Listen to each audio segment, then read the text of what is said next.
Hoje nós vamos falar sobre a suficiência de Cristo, ou seja, Cristo é suficiente em todas as áreas da sua vida. Amém? Abra aí a sua Bíblia lá em Atos 17, versículo 28. Nós estamos na série Princípios. Vamos lá. Atos 17, versículo 28. Pois nele vivemos, nos movemos e existimos. Como disseram alguns dos seus próprios poetas, somos descendência dele. Amém? Vamos orar. Pai, muito obrigado pela tua palavra, Senhor.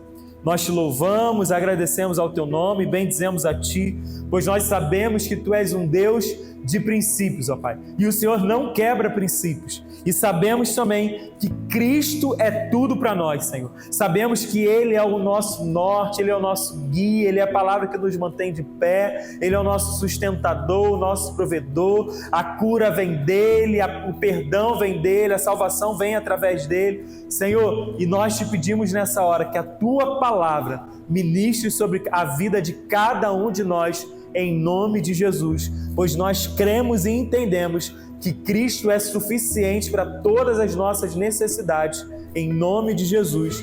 Amém. Glória a Deus. Então, queridos, a suficiência de Cristo é um dos princípios que a fé cristã ela está balizada.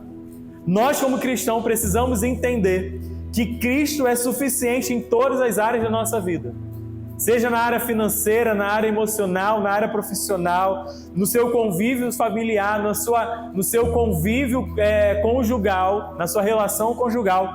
Cristo é o ponto principal de tudo aquilo que você precisa. Amém? Só que aí existe um problema. Quando Cristo não é o centro da nossa vida, em alguma das áreas daquilo que nós vivemos hoje, a coisa acaba ficando um pouco desequilibrada. Pende para um lado ou pende para o outro e a coisa não fica equilibrada, como Cristo espera de nós numa relação saudável com Ele. Então nós precisamos entender que nada nem ninguém pode nos roubar a primazia de Cristo na nossa vida. No nosso coração há um trono que pertence a Cristo e esse trono não pode ser ocupado por nenhuma outra coisa.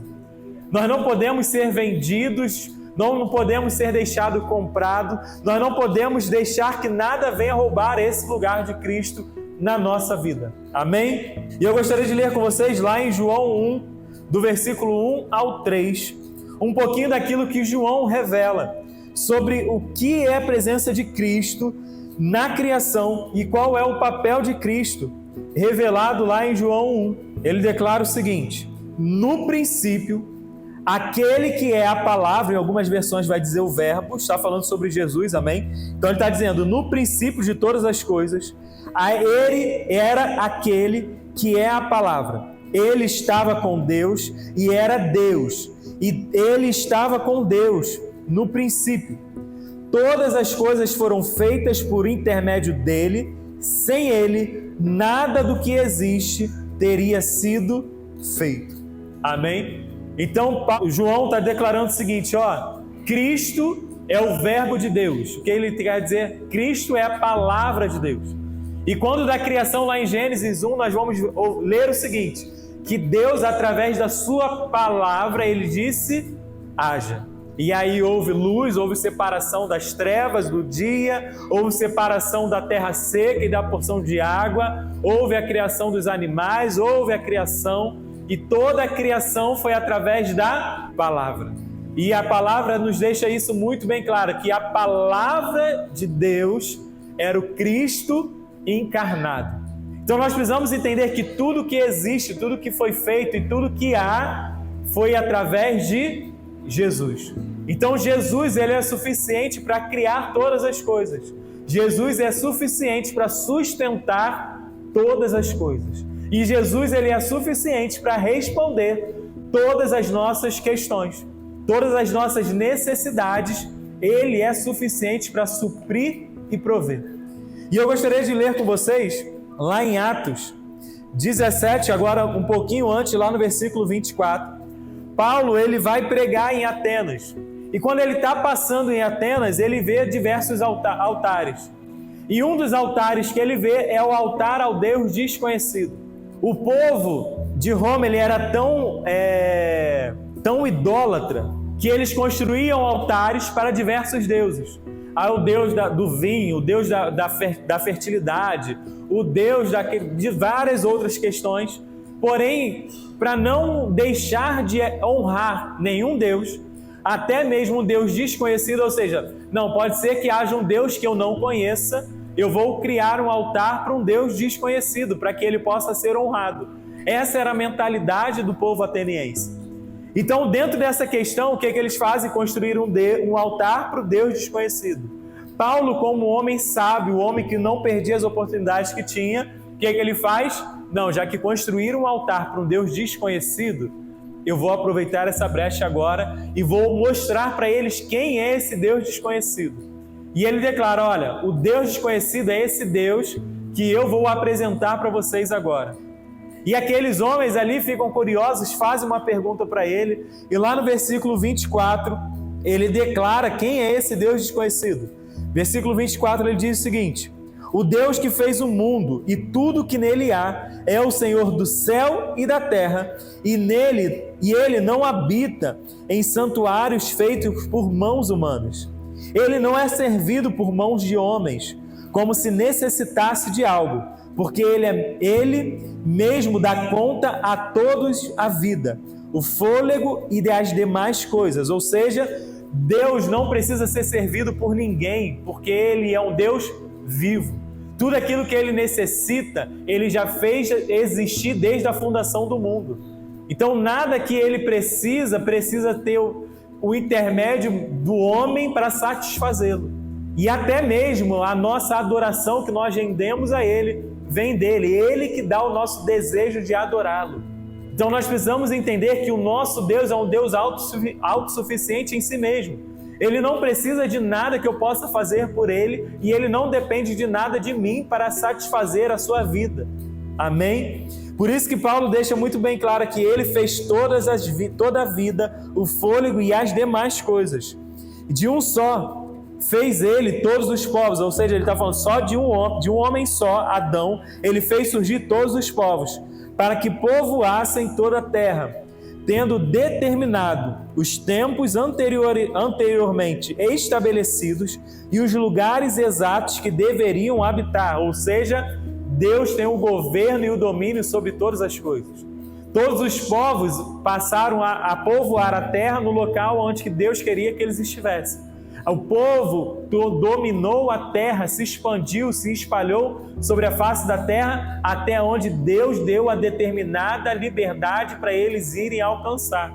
Amém? Continuando. Deus fez isso para que os povos o buscassem e talvez, tateando, pudessem encontrá-lo, embora não esteja longe de cada um de nós.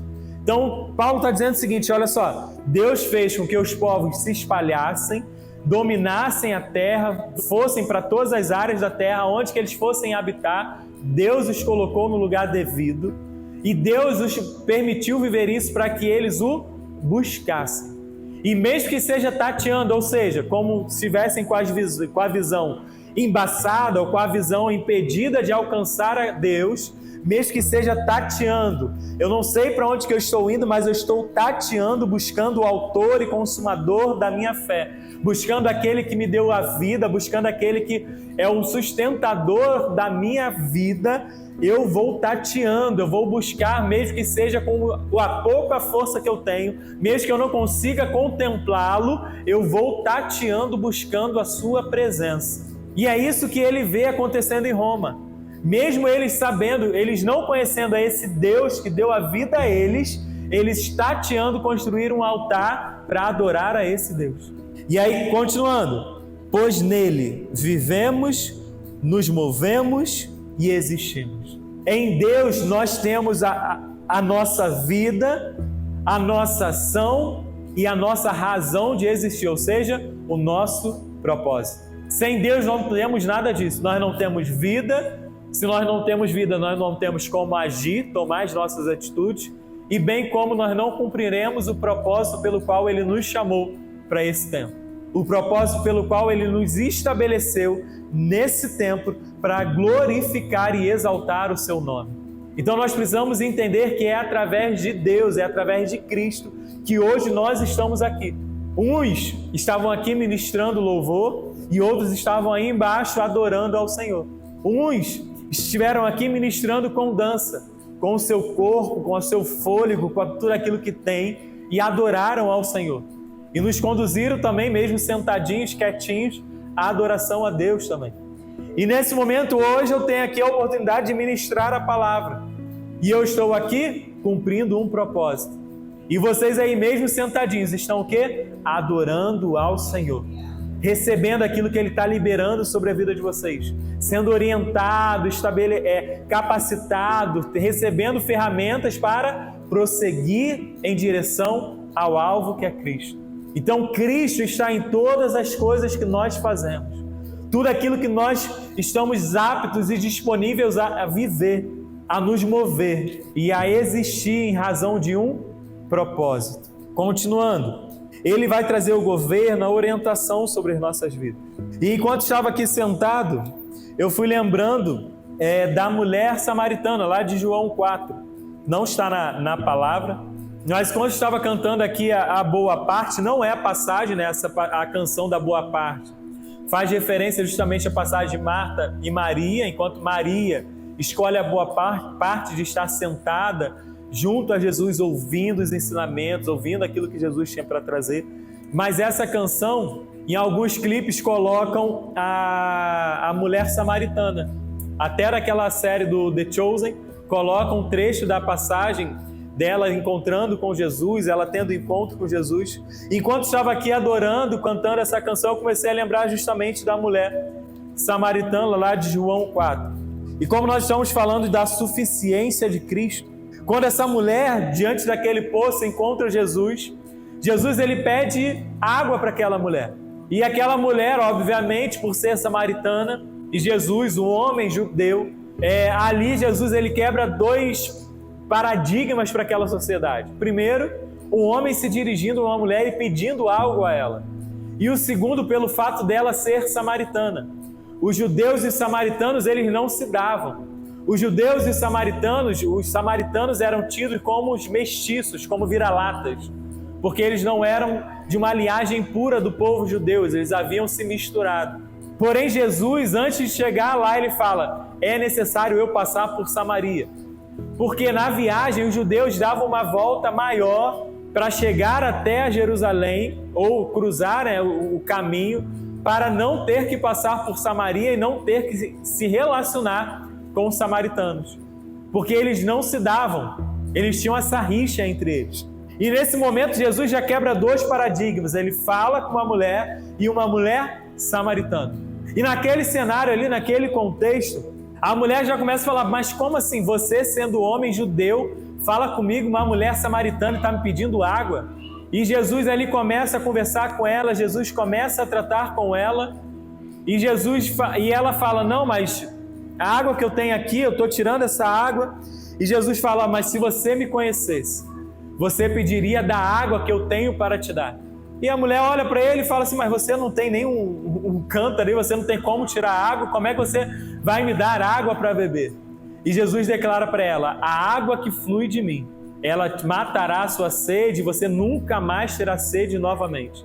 A água que flui de mim será suficiente para toda a sua vida.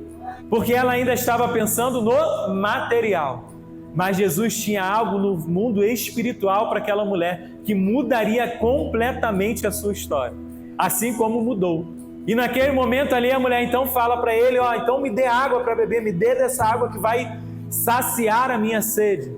E Jesus fala para ela: vai lá e chama o teu marido. Aí tem todo o contexto, Jesus aponta para ela, revela a ela que, mesmo sem ela declarar para ele, Jesus no Espírito revela a ela que ela já tinha tido 4 maridos e agora o que estava com ela não era o seu marido. E ela entende que ele era um profeta, ou seja, era um homem que falava das palavras de Deus. E ele declara ainda mais profundo para ela. Ele fala que ele era o Messias prometido, o Messias esperado, aquele que traria a libertação para Israel.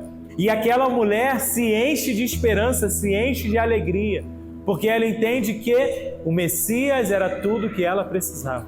O Messias era o suficiente para ela naquele momento. E Jesus fala para ela voltar para Samaria. E nisso que ela volta para Samaria, ela não traz só o seu marido, ela traz toda a cidade. Porque quando ela chega em Samaria, ela declara: eu encontrei o Messias, eu encontrei o homem que tem falado para mim tudo aquilo que eu tenho feito. E a declaração daquela mulher, aquilo que ela carregava após encontrar Jesus, foi tão poderoso que ela foi capaz de arrastar toda uma cidade para encontrar com Jesus. E os discípulos, quando chegam naquele lugar, eles ficam sem entender nada. Mas Jesus, ele declarou: me é necessário passar por Samaria. Por quê? Porque havia um propósito, havia uma razão. Era necessário encontrar com aquela mulher e declarar para ela: ei, eu sou suficiente para a sua vida.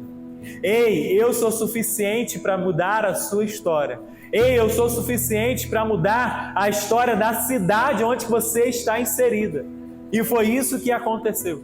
E é isso que acontece comigo e com você todos os dias. Jesus declara: eu tenho da água da vida para você. O que basta você fazer é beber. E dentro do cenário que nós temos aqui, eu tenho a água da vida para você. E a única coisa que basta é você mergulhar nessas águas. É mergulhar nessas águas e declarar: o velho homem morreu e agora nasce um novo homem. O velho homem foi sepultado nas águas do batismo e agora há um novo homem pronto para viver a história que Deus tem para escrever nesse tempo. Aí você pode pensar assim: não, mas eu não estou pronto. Ah, mas eu tenho coisa ainda para melhorar. Eu tenho coisa para melhorar até hoje. Pastor Cosme, pastora Janerete, que estão há mais tempo nessa estrada do que eu. De repente, pastora Gestelina, que está há mais tempo nessa estrada, caminhando com Cristo, bebendo dessa água. Até hoje tem coisas que precisam alinhar. E eu lembro, eu já até comentei aqui, não sei se foi na escola bíblica dominical, acho que foi na EBD, falando justamente sobre uma frase de Martinho Lutero. E ele declara o seguinte: eu pensei que o velho homem morreria nas águas do batismo, mas eu descobri que o miserável sabe nadar e eu preciso afogá-lo todos os dias. Eu preciso matar o velho homem todos os dias. Porque tem situação, parece que a boca do velho homem sai das águas do batismo e quer falar, quer responder, quer reclamar, quer agir, quer tomar decisões que já não cabe mais a essa nova criatura. E ele emerge das águas do batismo às vezes. Mas Martinho Lutero já deixou o segredo: nós precisamos matá-lo todos os dias. Nós precisamos sufocar o velho homem com as suas decisões, com as suas práticas, com as suas palavras, todos os dias. E se nós esperamos ser perfeitos para descer a água do batismo, querido, não vou te enganar não. Tu vai morrer e não vai se batizar. Porque você não vai conseguir chegar a essa perfeição. Nós até buscamos essa perfeição. Cristo nos ensina a ser perfeitos. Cristo nos ensina a ser santos, como santo é o nosso Pai que está no céu. Mas é muito difícil. Mas o que nós esperamos é anunciar, buscar essa verdade em todo o tempo e declarar: Senhor, eu quero viver o extraordinário da Tua parte. Senhor, eu quero experimentar isso. Não só beber das águas que o Senhor tem para me dar, mas mergulhar nessas águas que vão transformar a minha vida. Amém? Continuando, o apóstolo Paulo, lá em Colossenses 1, versículo 13 em diante, ele vem aprofundando justamente o que é a suficiência de Cristo. Ele vem aprofundando o entendimento do que é ser suficiente em Cristo. Amém? Gostaria que vocês abrissem lá comigo. Colossenses 1, versículo 13. Amém. Ele nos resgatou do poder das trevas e nos trouxe para o reino do seu Filho amado, que comprou nossa liberdade e perdoou nossos pecados. Então, a primeira coisa que nós precisamos entender: Cristo é suficiente por quê? Porque Ele nos resgatou. Nós estávamos perdidos no império das trevas, mas nós fomos resgatados e fomos transportados para o reino da Sua maravilhosa luz. Assim como diz o apóstolo Pedro, nós fomos resgatados, nós estávamos presos em trevas, mas nós fomos resgatados por Cristo. E Ele só não nos resgatou, Ele nos libertou e nos perdoou. Ele nos salvou através da sua morte naquela cruz. Lá no versículo 15 e 16, diz o seguinte: o Filho é a imagem do Deus invisível e é supremo sobre toda a criação. Em algumas versões vai trazer é o primogênito, ou seja, ele é o cabeça sobre toda a criação.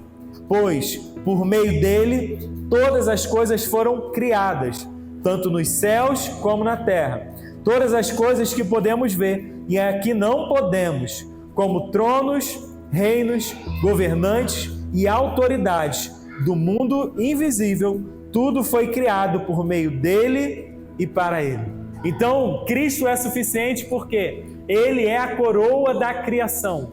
Não porque ele foi criado, mas é porque ele criou todas as coisas, amém? Cristo é o primogênito não porque ele foi a primeira criação, porque Cristo é um com Deus, amém? Cristo é o Filho, Deus Filho encarnado. Então o que acontece? Ele é o primeiro de toda a criação, porque ele foi a coroa da criação, ele foi o primogênito de toda a criação. Através dele, através da sua palavra, todas as coisas foram criadas. E tudo foi criado por ele e para ele e por meio dele e através dele. Amém? Por isso Cristo é suficiente em toda a criação. Versículo 17. Ele existia antes de todas as coisas e mantém tudo em harmonia, ou seja, ele governa, ele tem o domínio, ele tem o controle de todas as coisas.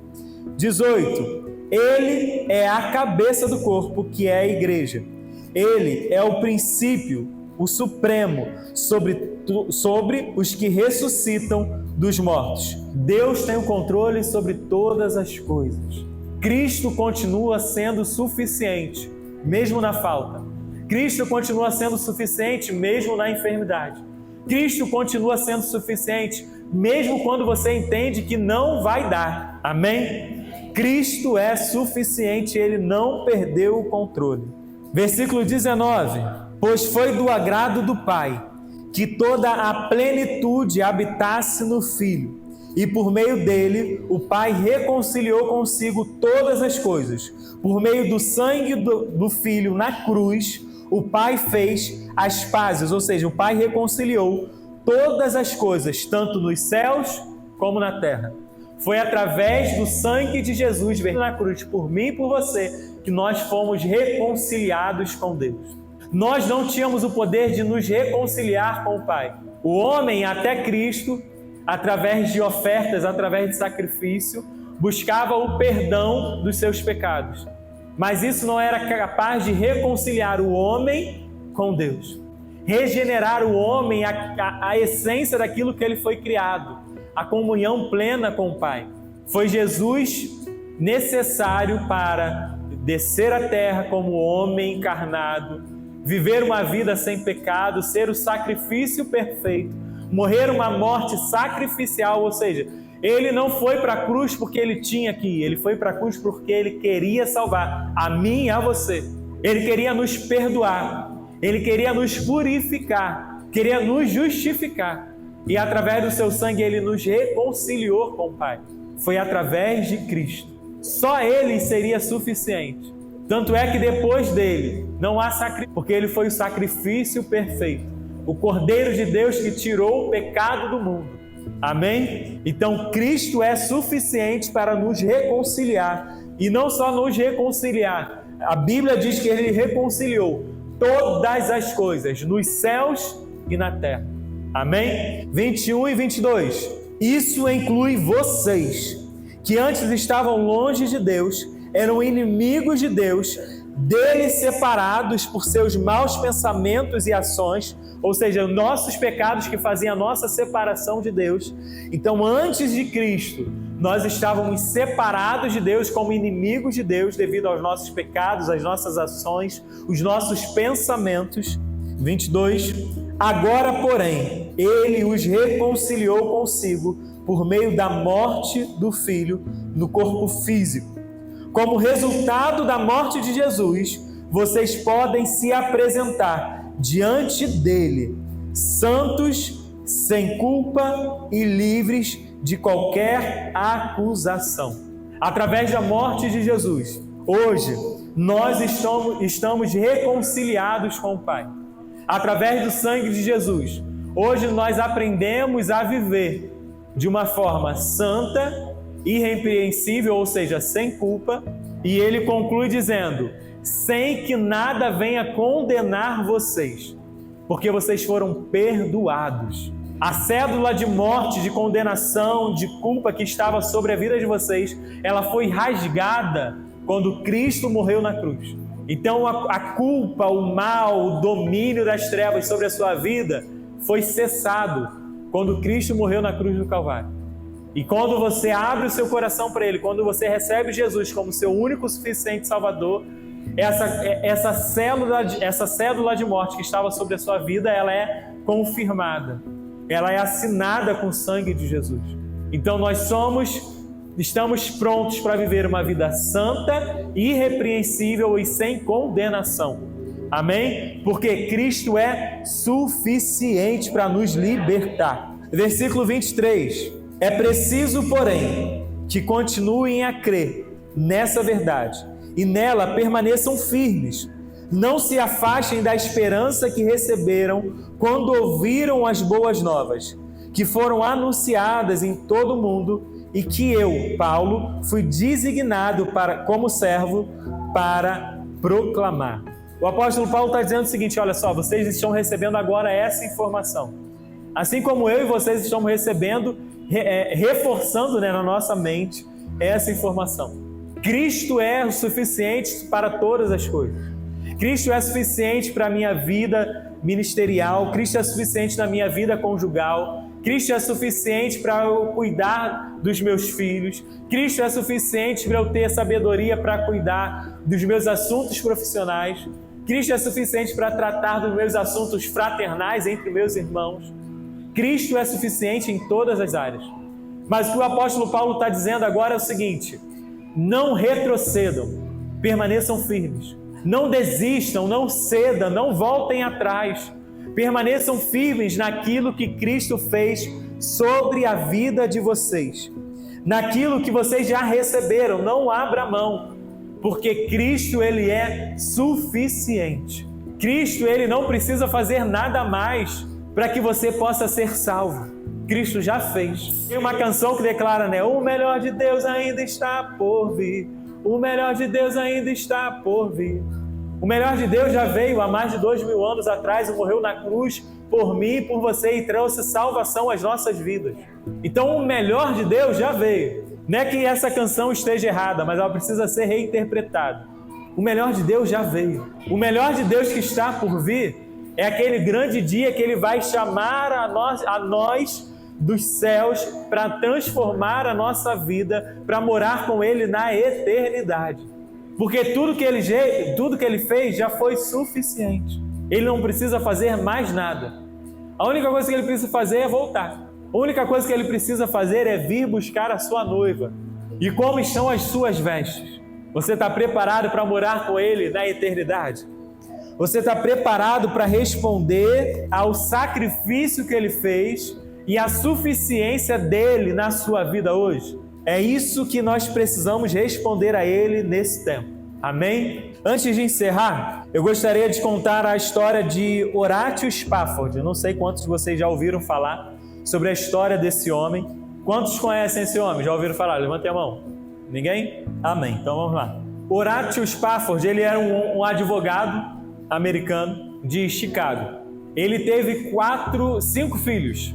Em 1800 Eu botei a colinha aqui para não esquecer, para não confundir. Em 1870, o seu filho, Horatio Júnior, veio a falecer com 4 anos de escarlatina. Ele perdeu um filho. Em 71 anos depois, houve um grande incêndio em Chicago, onde mais de 300 pessoas morreram, onde mais de 100 mil pessoas ficaram desabrigadas devido a esse incêndio. Foi algo desesperador naquele período. Ele perdeu muitas das suas propriedades, ele era um homem de posses, ele era um homem rico. Perdeu o seu escritório, perdeu algumas propriedades. E mesmo diante daquele cenário de perda, ele e sua família ajudaram algumas pessoas, servindo essas pessoas com recursos, abrigando algumas pessoas que haviam sido atingidas por aquele incêndio. Em 73, 2 anos depois desse incêndio, onde ele perdeu muitos dos seus bens, ele havia programado uma viagem para a Inglaterra, porém, devido ao seu trabalho, ele teve que ficar um pouco mais na América, nos Estados Unidos. E na viagem foi a sua esposa com as suas 4 filhas. No meio da viagem, a embarcação onde eles estavam, no meio do Atlântico, ele sofreu um naufrágio. A sua esposa foi encontrada durante o salvamento desacordada, boiando sobre um destroço do navio. Porém, suas 4 filhas, uma de 11, uma de 9, uma de 5, uma de 2 anos, morreram. Então ele perdeu um filho em 70 por escarlatina e perdeu as outras 4 filhas no naufrágio. E depois disso ele recebe um telegrama da sua esposa informando salva sozinha, ou seja, que ela tinha sido a única a sido salva naquele naufrágio. Ele se prepara para ir para a Inglaterra para encontrar com a sua esposa. E quando ele está passando mais ou menos no local onde ocorreu o naufrágio da embarcação, onde que as suas filhas morreram, ele parou naquele local e começou a compor uma canção. Eu vou cantar a canção aqui, por favor, não me julguem cantando, por favor. É uma canção que está no Cantor Cristão. O tema da canção é Sou Feliz. E ele declara o seguinte nessa canção: se a paz a mais doce eu puder desfrutar, se dor a mais forte eu sofrer, ó seja o que for, tu me fazes saber que feliz com Jesus sempre sou. Sou feliz com Jesus, sou feliz com Jesus, meu Senhor. No local onde ele perdeu as 4 filhas, o Senhor o inspirou a escrever essa canção. E aqui ele vem dizendo outros versos, né? Embora me assalte o cruel Satanás e ataque com vis tentações, ó certo eu estou, apesar de aflições, que feliz eu serei com Jesus. Meu triste pecado, por meu Salvador, foi pago de um modo cabal. Valeu-me o Senhor, ó mercê sem igual. Sou feliz, graças dou a Jesus. A vinda eu anseio do meu Senhor, em breve virá me levar ao céu onde eu vou para sempre morar, com remidos na luz do Senhor. E aí ele finaliza: sou feliz com Jesus, sou feliz com Jesus, o meu Senhor. Aquele homem aprendeu o que é Cristo ser suficiente na sua vida. Aquele homem conseguiu carregar no seu corpo a suficiência de Cristo. Alguns anos depois, em 80, ele já estava com 3 filhos novamente. Ele teve um menino e mais 2 meninas. Nesse intervalo de 73, da morte das meninas, até 80, ele teve mais 3 filhos. Em 80, Horácio, o mesmo nome dele, o mesmo nome que ele tinha dado para o filho, ele resolveu batizar esse segundo filho, esse segundo menino, com o nome de Horácio. E por coisas da vida e permissão do Senhor, com 4 anos também Horácio veio a falecer. Nós não sabemos o que Deus tem para fazer, o que Ele vai fazer. Mas Cristo em todo tempo e qualquer situação, Ele precisa ser suficiente na sua vida. E isso aconteceu em 80 e em 81. Ele com a sua esposa e com seus filhos foram para Jerusalém para ajudar, servir as pessoas, cuidando dos desabrigados, cuidando dos irmãos, servindo as pessoas. Isso em 81 e em 88 ele faleceu, deixando sua esposa, que viveu até em 1923, e as suas filhas. Mas aquele homem carregou no seu corpo a suficiência de Cristo. E obviamente nos dá um testemunho e nos deixa a lição. O que nós temos feito diante das nossas perdas? O que nós temos feito diante das nossas dores? O que nós temos feito diante dos nossos benefícios, das bênçãos, dos milagres, das bonanças? Como nós temos respondido a Cristo? Nós temos declarado: Senhor, eu sou feliz com o Senhor, e está tudo certo. Seja no bem ou seja no mal, seja no muito ou seja na escassez. Eu preciso estar contigo. E para finalizar, lá em Colossenses 3, versículo 10, o apóstolo Paulo ele declara com clareza essa suficiência de Cristo. Amém? Colossenses 3, versículo 10. Revistam-se da nova natureza. E aí casa até com o batismo hoje, né? O velho homem e uma nova criatura. revistam-se da nova natureza e sejam renovados à medida que aprendem a conhecer seu Criador e se tornam semelhantes a Ele. Nessa nova vida, não importa se você é judeu ou gentil, se é circuncidado ou incircuncidado, se é inculto ou incivilizado, se é escravo ou livre. Cristo é tudo o que importa e Ele vive em todos.